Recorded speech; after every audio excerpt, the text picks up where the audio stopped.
आज जो टॉपिक है हमारा है गोला। गोले के अंतर्गत हम एक प्रश्न ले रहे हैं। प्रश्न हमारा इस प्रकार से दिया हुआ है, यदि गोले का व्यास 12 सेंटीमीटर है तो गोले का पृष्ठीय क्षेत्रफल और आयतन ज्ञात कीजिए। यहाँ पे देखिए हमको क्या दिया हुआ है,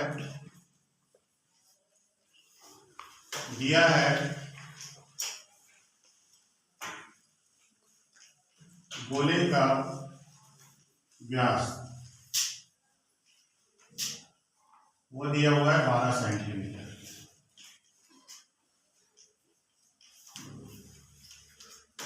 ये हमको दिया हुआ है, पृष्ठीय क्षेत्रफल और आयतन हमको निकालना है। यदि हम गोले का त्रिज्या निकाल लेते हैं तो उसकी सहायता से हम गोले का पृष्ठीय क्षेत्रफल और आयतन निकाल सकते हैं। तो यहाँ पे व्यास दिया हुआ है और आपको पता है कि व्यास जो होता है वह त्रिज्या के दुगने के बराबर होता है।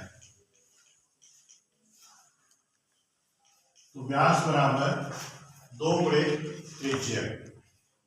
व्यास का मान रख देते हैं 12, 2 त्रिज्या।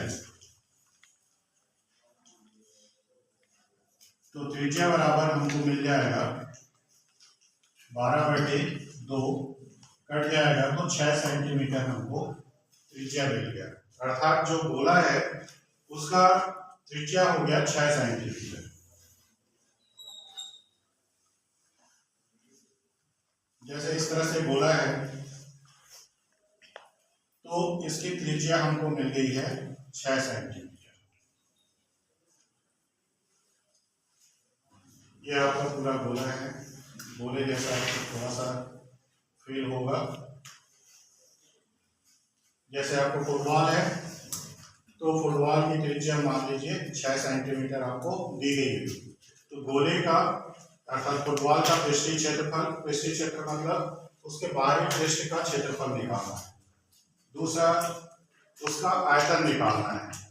तो इसके अंदर कितना खाली जगह है या कहें कि इसमें कितना पानी भर सकते हैं या हवा भर सकते हैं, उसका आयतन हो जाएगा। तो पृष्ठीय क्षेत्रफल निकालने के लिए हमारे पास जो सूत्र है, गोले का पृष्ठीय क्षेत्रफल, इसका जो सूत्र है वो है 4πr²। इसका मान रख देते हैं 4, पाई को ऐसे रहने देते हैं, r का मान 6 का वर्ग। ये हो गया 4π और 6 गुणे 6, गुणा कर लेते हैं 4 छक्के 24 गुणे 6 पाई बराबर 6 चौक 24, 2 6 दूनी 12 और 2 14। तो ये आ गया हमारा 144 पाई वर्ग सेंटीमीटर। ये इसका पृष्ठीय क्षेत्रफल निकला है। अब हम निकालने जा रहे हैं गोले का आयतन।